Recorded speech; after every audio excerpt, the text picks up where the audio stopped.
know, man. I'm coming. I know y'all been waiting. I know y'all been waiting. I'm saying it's the third day in a row. Now I'm saying I gotta give y'all another Mr. Ballen reaction, bro. Another Mr. Ballen reaction, man. Today we're gonna keep it going. We're going in order, bro. We're going all the way back until we catch up. Going all the way back until we catch up, man. Today we're gonna be taking unwilling victim of an evil experiment, man. So like, share, comment, subscribe, gang. I mean, y'all see the title, bro. Y'all see the title, bro. I ain't finna hold y'all up. Like, shouts out to Mr. Ballen. Get this video to 500 likes. Let's get into it, man. I ain't finna hold y'all up. Let's go. In the early morning hours of March 1st, 1954, a Japanese fisherman was asleep inside of his bed on board this fishing vessel when suddenly he sat up because the room he was in was now completely illuminated in this unbelievably bright orangey white light. Now, he looked at his watch and saw it was too early for sunrise, and so whatever this light was, it was not the sun. And so this fisherman leapt out of his bed, he ran upstairs to the top deck, and he looked out towards these lights in the sky, and then the lights just vanished. And so for a minute, this fisherman and the rest of the crew were kind of relieved because they're thinking, okay, this seemed bad, whatever it was, but it's gone now. However, they didn't know this yet, but those lights were just the beginning of a 2-week-long nightmare that would go down in history as the first time ever humans experienced this particular horrible, horrible thing. But before we get into that story, if you're a fan of the strange, dark, and mysterious delivered in story format, then you've come to the right place because that's all we do, and we upload once a week. So, if that's of interest to you, the next time the like button is fast asleep, secretly take their phone and change the language settings to Chalkatongo Mixtech. Also, please subscribe to our channel. What the hell is a Chalkatongo? Where the hell my phone at, bro? Oh, my phone way over there. God damn it. Like, what is that? What the fuck he say? Change the language settings to Chalkatongo Mixtech. Also, please subscribe to our channel and turn on all notifications so you don't miss any of our weekly uploads. Okay, let's get into today's story.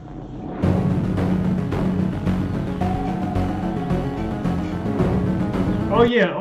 Also, stop what you're doing right now. Go in the comment section and let me know, like do y'all want the green screen or do y'all just want it like normal, you know, like with the box right here in the corner, right? Let me know down in the comment section on which one y'all want, the green screen or just regular. Go in the comment section right now and let me know.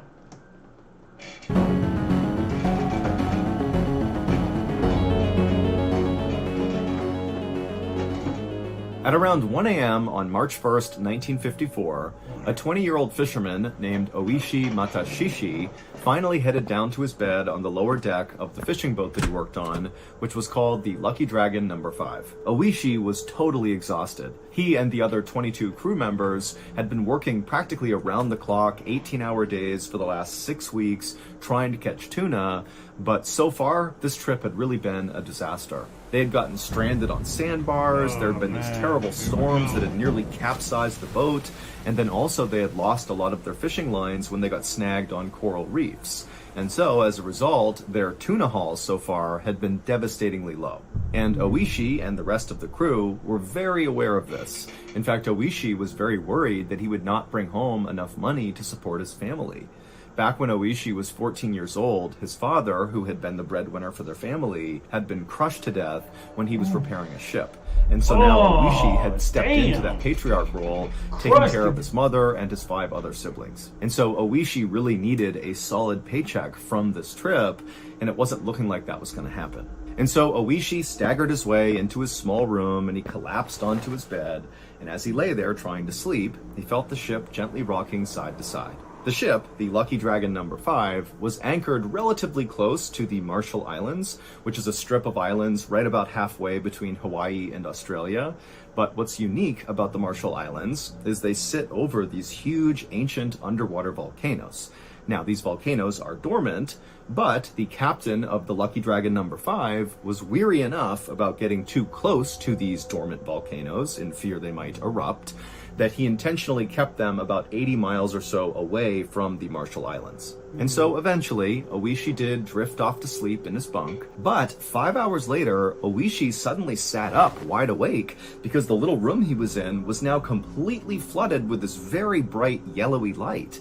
And so Oishi, he's kind of confused. He felt like it was too early for sunrise, and he checked his watch and he saw it was only 6:45 a.m. And so yes, it was too early for sunrise. So whatever this was, it was not the sun.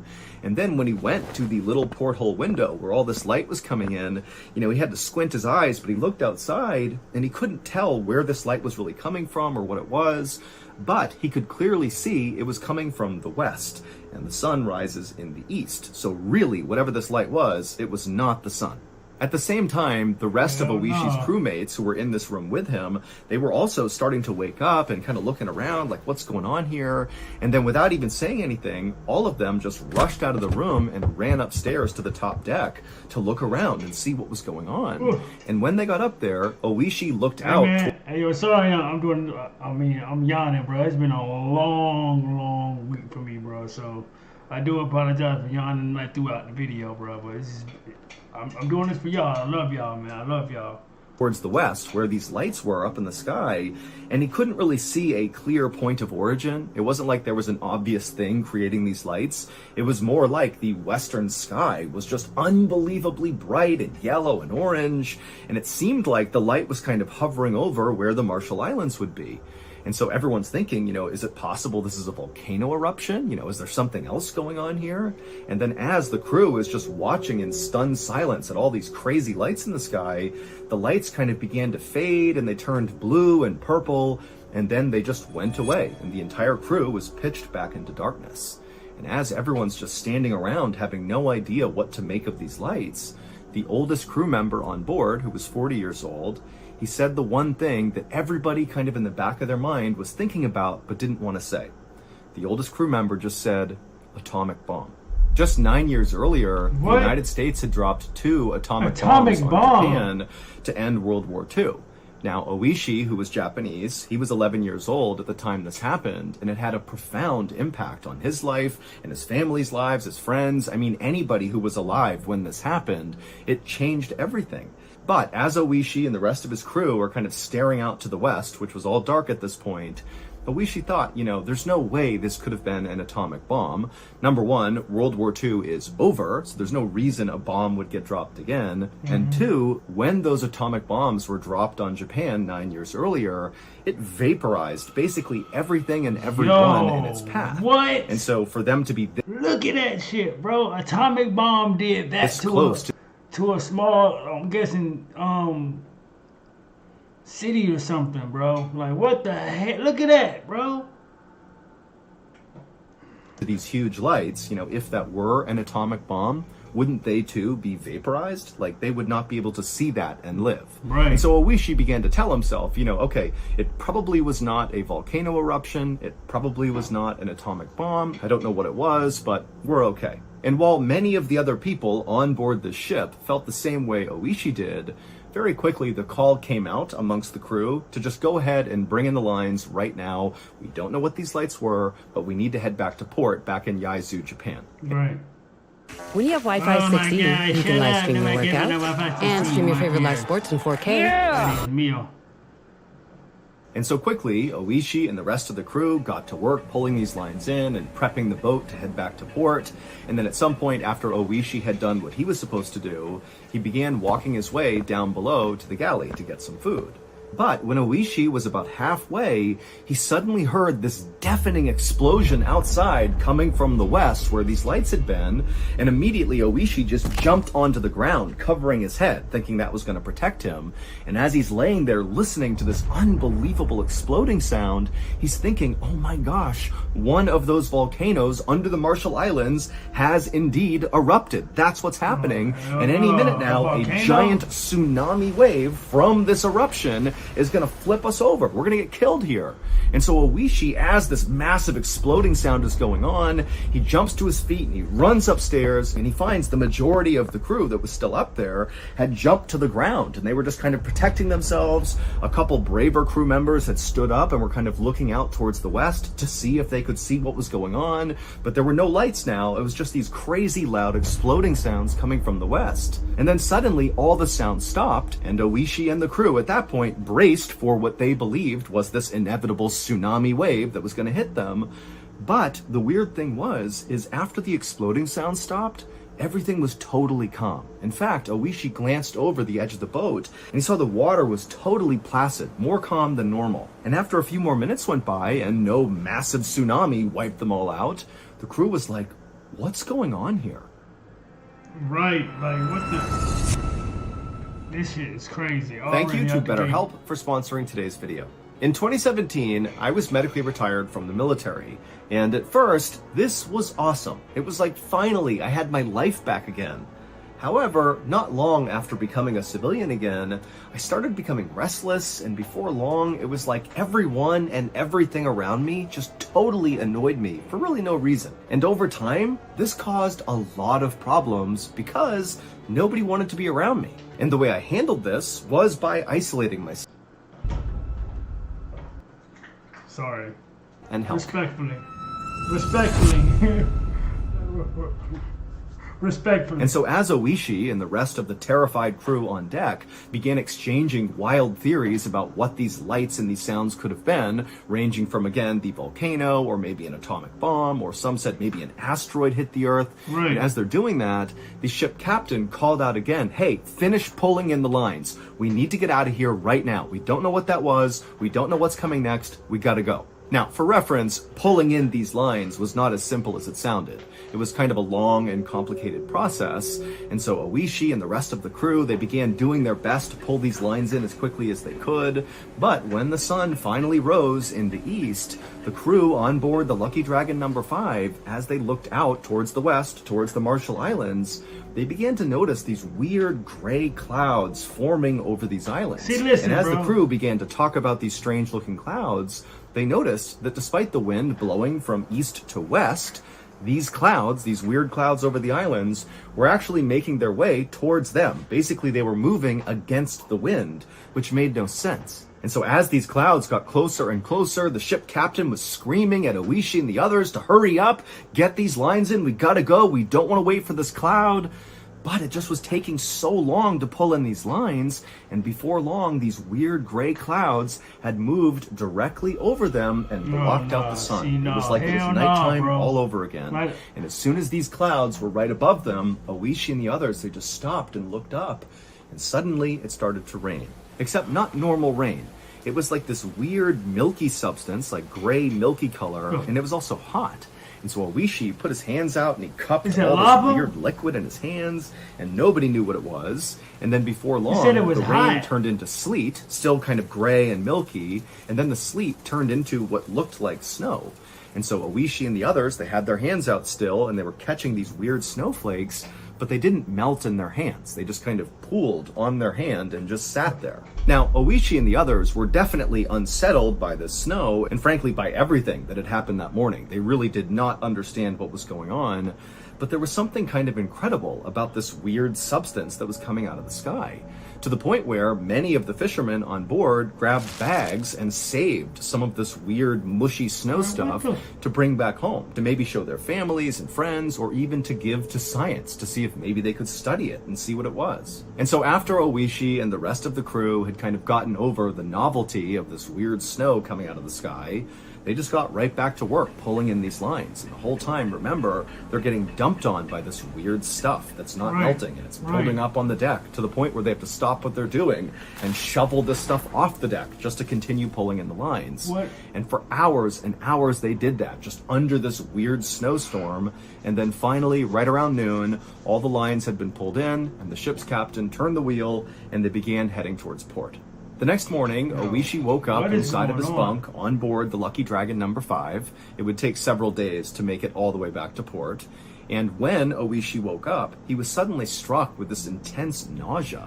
And so he got up and stumbled his way into the bathroom, and just kind of out of instinct, he grabbed his toothbrush and began brushing his teeth. And as he did this, he had this weird feeling that his teeth felt like they were loose, that if he brushed too hard with his toothbrush, that he could knock it. Bro, like, what do y'all think happened? Like, do y'all think was that some type of chemical or something like to make people sick or something, or not feel well, like he just said? Like, what was kind of liquid or whatever that was, snowflake, whatever you want to call it? What the hell?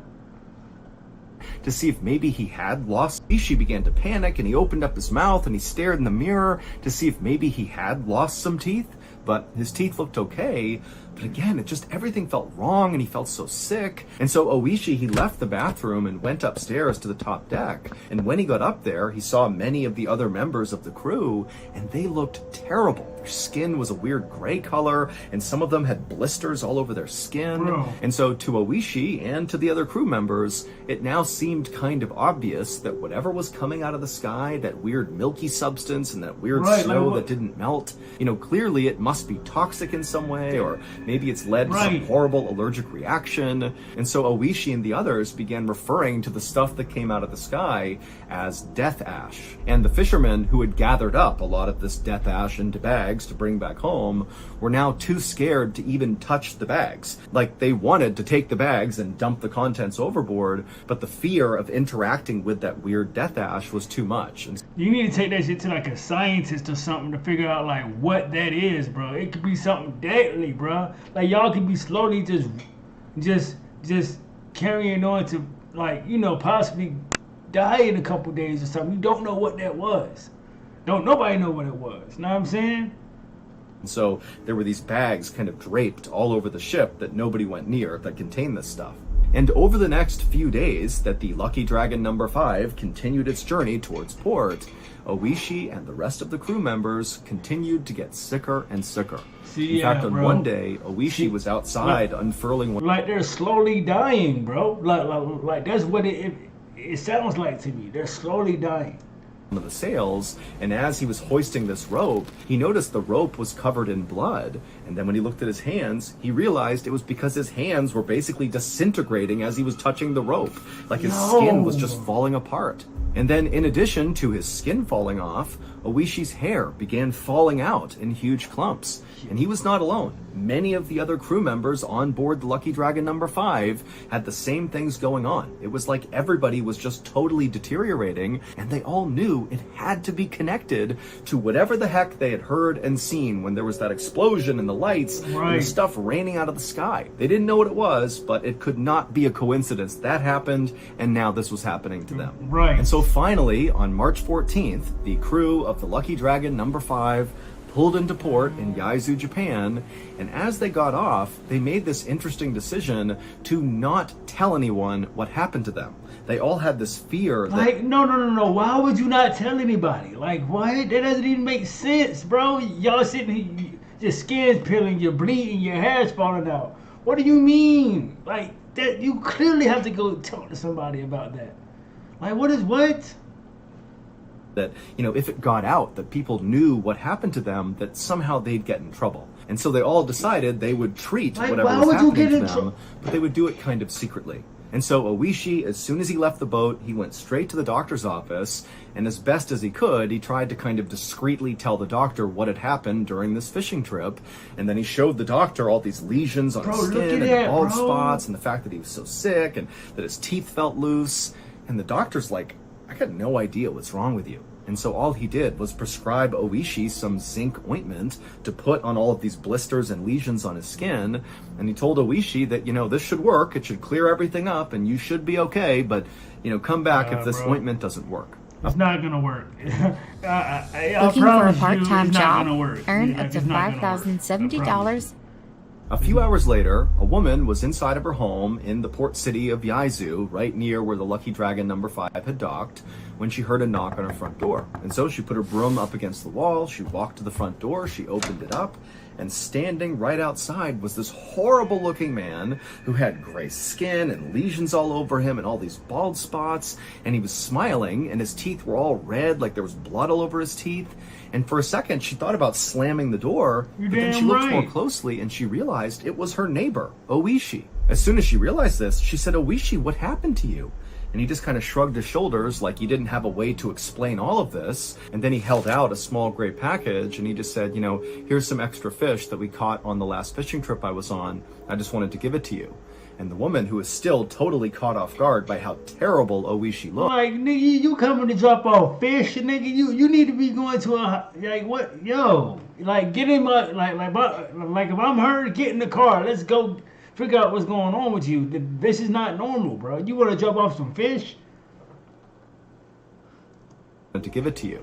And the woman, who was still totally caught off guard by how terrible Oishi looked, she just turned and pointed at her kitchen table, telling Oishi to put the fish on the table. And so Oishi came inside and limped his way into the kitchen and put the package down. And then when he turned to leave, the woman stopped him and she said, "Oishi, tell me what's going on here. You look horrible. You have all these bloody bandages on you. Was there a fire on the boat? Was there some sort of accident? Tell me." And so Oishi, he looked down for a second and then he looked back at her and said, "I'm sorry, I can't tell you." Because again, remember, Oishi and the rest of the crew had decided they were not going to share details of what happened. And so this woman, who really liked Oishi and wanted to make sure he was okay, she just said, "Okay, you don't got to tell me about it, but here, have a seat, we'll catch up about other things." And so Oishi, he nodded and took a seat inside the living room. And as he sat there, the woman went into the kitchen and she got a cup of water. She brought it back and she handed it to him. And Oishi, he took the cup with a trembling hand and he sat there drinking his water, just looking so terrible. And the woman, she really didn't know what to say. She did not understand at all what was happening, but she could tell, Oishi does not want to talk about it. And so to kind of break up the silence, she just began talking about stuff she had heard on the news. And the big news story that everybody was talking about was the science experiment that was done out near the Marshall Islands. And when this woman talked about a science experiment and the Marshall Islands, Oishi dropped his glass and it shattered on the ground, and he just stared at this woman with a look of absolute terror on his face. And at this point, Oishi decided he was not going to keep his story secret anymore, and so he told his neighbor what had happened out on the water, the explosions, the lights, the rain, the snow, all of it. And after he did, the woman became terrified and said, "Get out of my house, go, go, go." And so Oishi, he got up and he kind of ran out of the house, not really sure what was going on. And then the woman, after Oishi was gone, she turned and she realized the package of fish that Oishi had left was sitting inside of her kitchen. And so she screamed and she too ran out the door. Over the next few days, more and more of the fishermen from the Lucky Dragon number 5 began to talk about what had happened out on the water. And as those stories began to circulate, they began to make the news all over the world. And as this happened, fish markets all over Japan had to shut down and destroy thousands and thousands of pounds of fish in fear that it might have come from the Lucky Dragon number 5. And then, I'm guessing with that happening, it's slowly put, like they don't, I'm guessing, close the fish shops. It's gonna spread out to everyone else in the city, or, know what I'm saying, shit like that. So that's probably why they had to shut everything down, right? I'm assuming, right? And the reason why everybody was so scared of coming in contact with anything that had been on board the Lucky Dragon, whether it was the fish or the people, right, is because on March 1st, 1954, when Oishi was suddenly woken up by the bright light outside coming from the west, and then there was that loud explosion, and then the cloud and the rain and the snow, all of that was not a volcano. It was not an atomic bomb. It was not a meteorite. It was not a fire. It was that science experiment that was talked about on the news. The US military was testing a brand new weapon that is quite possibly the most lethal weapon ever made. It's called a hydrogen bomb, and for reference, hydrogen bombs are 1,000 times more powerful than atomic bombs. What? Now, they detonated this hydrogen bomb far away from all of civilization. However, the Lucky Dragon number 5 was just close enough to this explosion that the crew on board the ship became the first humans in history to experience something called fallout, which is when deadly radioactive particles from this explosion get thrown blown up into the sky from the blast, and then they rained down on you like snow. That weird material they were feeling that they called death ash, that's the fallout. It's all radioactive. And in fact, the actual material itself that was raining down on them was coral reefs. They had basically been liquefied from this hydrogen blast. They got shot up into the sky, and then that's what fell down on them. That's why it wasn't melting. It was coral reefs. And so the reason Oishi and the rest of the crew got so sick and their skin began falling off and their hair began falling off was because of their contact with this fallout, this death ash. Wow. And so once they began sharing their story of what happened out there and it began making the news, the crew of the Lucky Dragon was rounded up and sent to a special medical facility where they were quarantined, and unbelievably, only one of them died. He was the oldest crew member who had brought up that maybe the lights they had just seen was an atomic bomb. But even though the rest of the crew survived, they would spend the rest of their lives battling strange diseases and cancers, and many of them would become sterilized, and those that weren't, their children often had birth defects. As for Oishi, he gave up being a fisherman and instead became a dry cleaner, but he wound up spending the bulk of the rest of his life being an anti-bomb advocate and author until his death in 2021, when he would pass away at the age of 87. Wow, bro. And that's again, bro, like that's why like living in the US is just like, bro, because again, in these different countries and stuff like that, these guys be experimenting all the time, bro. And look what happened now, bro. Like they pretty much experiment and like it just have a whole brand new damn disease out here now, bro. I hope it don't make it over here, bro. In the winter of 2001, inside of a Southern California police department, a fax machine in the corner of the room suddenly came to life. A moment later, a few pieces of paper fell out of the machine onto a tray, and a police officer walked over and began reading them. And as he did, his eyes went wide, because the fax was a goldmine of evidence for an ongoing murder investigation that had begun to stall. So this was a major breakthrough. But as other officers rushed over to see the fax for themselves, they all started to feel like something was off about this fax. It just seemed too good to be true. But regardless, the police followed up on the contents of this fax, and sure enough, it did lead them to their killer. However, the killer was not who anyone thought it would be. As expected with Mr. Ballen, man. Like, he never disappoints, bro. For the story, be sure to check out our podcast called the Mr. Ballen Podcast, where we have hundreds more stories just like this one, but many of them are only on the podcast. Right. Shouts out to Mr. Ballen, man. Shouts out to y'all for checking this video out. That's crazy, bro. Like, again, bro, that's why I'm low-key happy I live in the U.S., man, because all these different countries, like the Ukraine, Spain, Japan, Tokyo, all them, like they always is experimenting type shit. Like we experimented too in the U.S., but not no crazy shit like that, bro. Tell me how you guys feel about this reaction, man. Like I'm like, do y'all know anyone that possibly is going through something like this, as far as like having like a type of disease, anything like that? Let me know down in the comment section, and make sure you guys hit the like button, and make sure you guys are tuned in tomorrow when I drop another one, bro, because we're going to keep coming back to back with these videos, man. So I need you guys to really hit the thumbs up button before you guys leave out. Please hit the thumbs up button, and make sure you guys, again, subscribe to the channel if you're not, and share the video, because that really helps it out. I mean, help all my videos get seen, bro. I promise y'all. Thank y'all so much, man. And SRT gang, I am out this thing, man. Let's get it.